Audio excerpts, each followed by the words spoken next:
اعوذ باللہ من الشیطان الرجیم بسم اللہ الرحمن الرحیم السلام علیکم ورحمۃ اللہ وبرکاتہ۔ میرے عزیز بھائیو بہنوں اور بچوں، کیسے ہیں آپ سب؟ امید ہے خیریت سے ہوں گے۔ میری دعا ہے ان سبھی بھائیوں اور بہنوں کے لیے جو کسی بھی وجہ سے کسی بھی پریشانی کا شکار ہے یا کوئی مصیبت میں ہے، تو اللہ تعالیٰ سب کی مشکلاتوں کو اپنے حبیب کے صدقے ختم کر دے اور ہم سب کو ہمیشہ اپنی رحمت عطا کرے، آمین ثم آمین۔ سبھی بھائیوں سبھی بہنوں سے ایک چھوٹی سی ریکویسٹ ہے، سبھی بھائی سبھی بہن جو کچھ بھی روزانہ پڑھتے ہیں اس کو اللہ کی رضا کے لیے سب کو اصالِ ثواب کر دیا کریں۔ اگر تو آپ آسانی کے ساتھ کر سکتے تو ٹھیک ہے، اگر نہیں کر سکتے تو جو کچھ بھی آپ نے پڑھا ہوا ہے وہ آپ سارے کا سارا مجھے مل کر دیا کریں، نیچے کمنٹس میں لکھ دیا کریں۔ اس کا فائدہ کیا ہوگا وہ میں آپ کو بیان کرتا ہوں کہ اگر آپ نے ایک بار سورہ اخلاص پڑھی اور اس کو آپ نے یا میں نے، جتنے بھی انسان ہیں جتنے بھی جنات ہیں، سب کو اصالِ ثواب کیا۔ ایک ایگزامپل کے طور پہ میں آپ کو بیان کرتا ہوں کہ ہم نے اگر ایک بار سورہ اخلاص پڑھی اور اس کو ہم نے 1,00,000 وفات پا جانے والوں کو ہم نے اصالِ ثواب کی، تو ہمارے حصے میں اللہ تعالیٰ کی رحمت سے 1,00,001 بار سورہ اخلاص کا ثواب لکھا جائے گا۔ یہ اتنا بڑا اور قیمتی عمل ہے، تو کوشش کریں کہ روزانے کی بنیاد پر سبھی بھائی سبھی بہنیں ضرور اصالِ ثواب کریں، اور جو نہ کر سکے یا بڑی دعا میں شامل ہونا چاہتے ہوں تو وہ جو بھی ہے آپ کے پاس جتنا بھی پڑا ہوا ہے وہ نیچے کمنٹس میں لکھ دیا کرے، تو انشاءاللہ تعالی میں روزانہ کی بنیاد پر وہ سارے کا سارا اصالِ ثواب کر دیا کروں گا آپ سب کی طرف سے بھی۔ تو چلتے ہیں آج کی اپنی ویڈیو کی طرف۔ میرے آقا کریم صلی اللہ علیہ وآلہ وسلم کو جب اللہ تعالیٰ نے اپنے پاس بلا لیا، یعنی جب ان کا ظاہری وصال ہوا، تو ان کے 10 دن کے بعد ایک عرابی مسجد نبوی صلی اللہ علیہ وآلہ وسلم کے دروازے پر آیا، اور اس عرابی نے اپنا چہرہ چھپایا ہوا تھا۔ صحابہ کرام جو وہاں موجود تھے انہیں سلام کیا، اور آقا کریم صلی اللہ علیہ وآلہ وسلم کے وصال مبارک پر غم کا اظہار کرنے کے بعد پوچھا کہ تم میں سے اللہ کے رسول صلی اللہ علیہ وآلہ وسلم کے وصی کون ہے؟ تو یہ سن کے وہاں پر بیٹھے حضرت ابو بکر صدیق رضی اللہ تعالیٰ عنہ نے شیر خدا حضرت علی رضی اللہ تعالیٰ عنہ کی طرف اشارہ فرمایا، تو وہ عرابی شیر خدا حضرت علی کی طرف متوجہ ہوا اور اس نے سلام عرض کیا، تو حضرت علی رضی اللہ تعالیٰ عنہ نے جواب میں فرمایا وعلیکم السلام یا مظہر۔ جب انہوں نے اس سلام کرنے والے کا نام بھی بیان کیا تو یہ سن کے سبھی حیران ہوئے، اور عرابی نے بھی کہا آپ کو میرا نام کیسے معلوم ہوا؟ تو حضرت علی رضی اللہ تعالیٰ عنہ نے فرمایا مجھے اللہ کے رسول صلی اللہ علیہ وآلہ وسلم نے خبر دی ہے اور تمہارے حال کی کیفیت مجھے دکھائی ہے، اگر تم چاہتے ہو کہ میں نے رسول اللہ صلی اللہ علیہ وآلہ وسلم سے جو کچھ تمہارے بارے میں سنا تم سے بیان کروں۔ تو یہ سن کے عرابی نے کہا آپ کا نام کیا ہے؟ تو فرمایا علی بن ابی طالب، اور مزید فرمایا کہ میں اللہ کے رسول صلی اللہ علیہ وآلہ وسلم کا چاچا زاد بھائی ہوں۔ تو عرابی نے کہا الحمدللہ۔ اس کے بعد مزید حضرت علی رضی اللہ تعالیٰ عنہ نے فرمایا کہ تم عرب کے ایک مرد ہو اور تمہارا نام مظہر ہے، اور تم نے اپنی قوم کو رسول اللہ صلی اللہ علیہ وآلہ وسلم کی خبر دی تھی،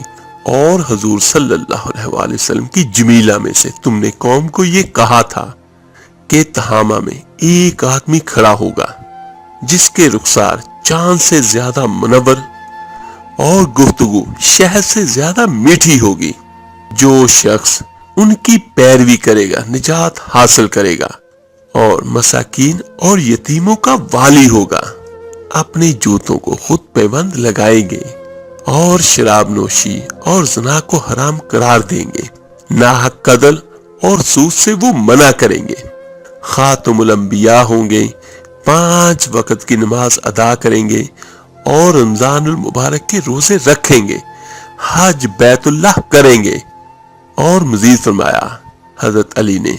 کہ تم نے کہا کہ اے گروہ اس پر ایمان لے آؤ اور اس کی تصدیق کرو۔ جب تم نے اس امر کی طرف انہیں رہنمائی کی تو انہوں نے تیرے ساتھ ظلم و ستم کیا اور تجھے قید میں ڈال دیا۔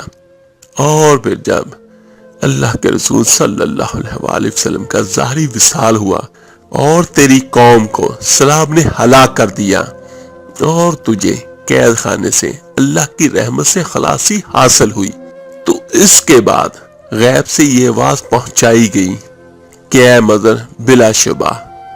اللہ کے رسول صلی اللہ علیہ وآلہ وسلم کا وصال ہو گیا ہے اور تم ان کے صحابہ کرام میں سے ہو۔ مدینہ منورہ کی طرف جاؤ اور ان کے روضہ انور کی زیارت کرو، اور اسی طرح تم منازل طے کر کے اب یہاں آ پہنچا ہے۔ اس رابی نے یہ ساری باتیں سنی تو اس کی آنکھوں میں آنسو آ گئے اور کہا، اے علی، آپ کو اس واقعے کی خبر کیسے ہوئی؟ تو سبحان اللہ، شیر خدا حضرت علی رضی اللہ تعالیٰ عنہ نے فرمایا کہ مجھے اللہ کے رسول صلی اللہ علیہ وآلہ وسلم نے خبر دی تھی اور فرمایا تھا کہ میرے وصال کے بعد مظہر قبر پر آئے گا، جب تم اس سے ملو تو میرا سلام اسے پہنچانا۔ اور اس عرابی مظہر نے جب یہ سنا کہ اس کو آقا کریم صلی اللہ علیہ وآلہ وسلم نے سلام فرمایا ہے تو وہ خوشی سے آگے بڑھ کر مولا علی شیر خدا کے سر کو بوسہ دیا، اور اس کے بعد اس نے کہا کہ حضرت، میں آپ سے کچھ سوال کرنا چاہتا ہوں، آپ مجھے ان سوالات کے جواب دیں۔ تو حضرت علی رضی اللہ تعالیٰ عنہ نے فرمایا تم سوالات کرو۔ چنانچہ مظہر نے حضرت علی رضی اللہ تعالیٰ عنہ سے چند سوالات پوچھے۔ وہ کون سا نر ہے جس کے ماں اور باپ نہیں؟ اور وہ کون سی مادہ ہے جو بغیر ماں باپ کے موجود ہو؟ اور ایسا رسول جو نہ جنوں میں سے، نہ انسانوں میں سے، اور نہ فرشتوں میں سے، چوپایوں اور درندوں میں سے بھی نہ ہو؟ اور ایک ایسی قبر جس نے قبر والے کو سیر کروائی ہو، اور ایسا حیوان جس نے اپنے ساتھیوں کو ڈرایا ہو، اور ایسا جسم جس نے ایک بار کھایا پھر کبھی نہیں کھایا، اور زمین کا ایسا حصہ جہاں ایک مرتبہ سورج چمکا اور پھر آج تک نہیں چمکا اور نہ ہی قیامت تک چمکے گا، اور ایسا پتھر جس سے زندہ کی پیدائش ہوئی، اور ایسی عورت جس سے 3 ساعت میں لڑکے کی ولادت ہوئی، اور 2 ساکن جو حرکت نہیں کرتے، اور وہ متحرک جو ساکن نہیں ہوتے، 2 دوست جو دشمن نہیں ہوتے، 2 دشمن جو دوست نہیں ہوتے۔ اور مزید کہا اس عرابی نے، شے کیا ہے، لا شے کیا ہے، اور رحم میں سب سے پہلے جسم کے کس حصے کی شکل بنتی ہے، اور قبر میں سب سے آخر میں کون سی چیز فنا ہوتی ہے؟ تو سبحان اللہ، شیر خدا حضرت علی رضی اللہ تعالیٰ عنہ نے ان سوالات کے نہایت تفصیل سے جواب دیے اور فرمایا، جس نر کے بارے میں تم نے سوال کیا کہ جس کے ماں اور باپ نہیں ہے، وہ حضرت آدم علیہ السلام ہے، اور وہ مادہ جو بغیر ماں کے پیدا ہوئی وہ حضرت حوا علیہ السلام ہے، اور وہ نر جس کی ولادت بغیر باپ کے ہوئی وہ حضرت عیسیٰ علیہ السلام ہے، اور وہ رسول جو جنات، انسانوں اور فرشتوں میں سے نہیں تھا، وہ کوہ تھا جسے اللہ تعالیٰ نے قابیل کی تعلیم کے لیے بھیجا تھا۔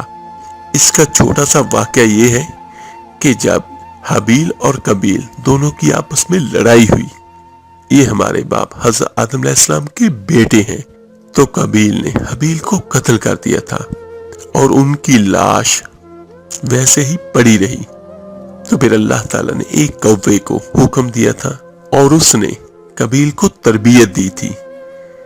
کہ حابیل کو کیسے دفن کرنا ہے۔ اور مزید فرمایا حضرت مولا علی شیر خدا نے، اور وہ قبر جس نے صاحب قبر کو اپنے ساتھ سیر کروائی، وہ مچھلی تھی جس نے حضرت یونس علیہ السلام کو اپنے پیٹ میں رکھا اور سمندر کے اطراف میں پھرتی رہی، اور وہ حیوان جس نے اپنے ساتھیوں کو ڈرایا تھا چیونٹی تھی جو خوراک کی تلاش میں باہر نکلی تھی، دوسری چیونٹیاں ایک ستون پر چڑھی تھی۔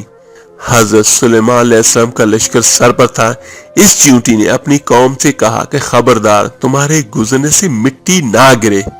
اللہ تعالیٰ کا پیغمبر تم سے تکلیف اٹھائے گا، اور وہ جسم جس نے ایک مرتبہ کھایا پیا نہیں اور قیامت تک نہیں کھائے گا، وہ حضرت موسیٰ علیہ السلام کا عصا مبارک ہے جس نے جادوگروں کے جادو کو ایک لقمے میں ختم کر ڈالا۔ سبحان اللہ۔ اور وہ زمین کا ٹکڑا جہاں ایک مرتبہ سے زیادہ سورج نہیں چمکا، وہ دریائے نیل تھا کہ اللہ تعالیٰ نے حضرت موسیٰ علیہ السلام کے لیے پھاڑا، اور اس کی گہرائی کی زمین دکھائی دینے لگی اور سورج اس پر چمکا۔ جب حضرت موسیٰ علیہ السلام اپنی قوم کو فرعون کے پنجے سے نجات دلا کر جا رہے تھے تو تب ان کے راستے میں دریائے نیل آیا، تو حضرت موسیٰ علیہ السلام نے اللہ کے حکم سے اپنا عصا اس دریا پر مارا تو اس میں راستہ بنا تھا، اور اس پر تبھی سورج چمکا تھا۔ اور حضرت موسیٰ علیہ السلام اور ان کی قوم کے جانے کے بعد وہ پھر مل گیا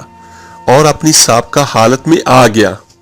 اور وہ پتھر جس پر حیوان کی ولادت ہوئی وہ تھا جس سے حضرت صالح علیہ السلام کی اونٹنی پیدا ہوئی، اور وہ دو ساکن غیر متحرک زمین اور آسمان ہیں، اور تحریک سے مراد ایک ہی جگہ سے دوسری جگہ منتقل ہونا ہے، اور وہ دو متحرک جو کبھی بھی ساکن نہیں ہوتے چاند اور سورج ہیں، اور وہ عورت جس نے 3 ساعت میں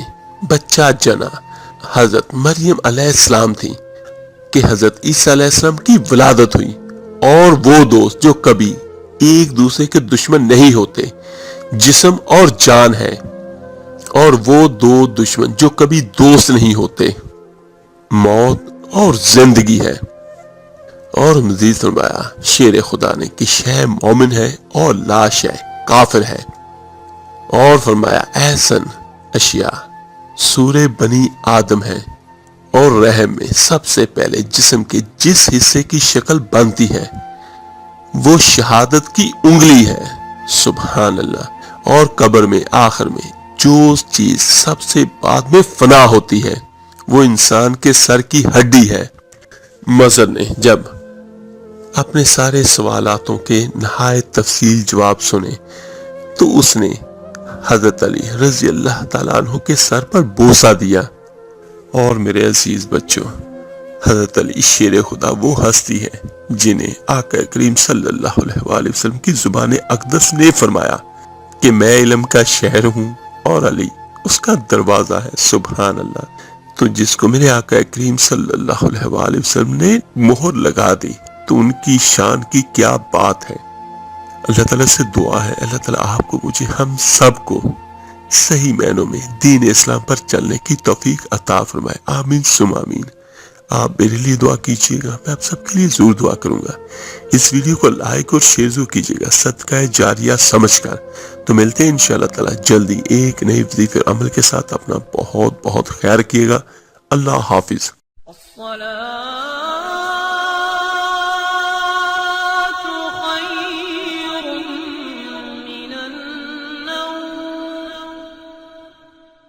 الصلاة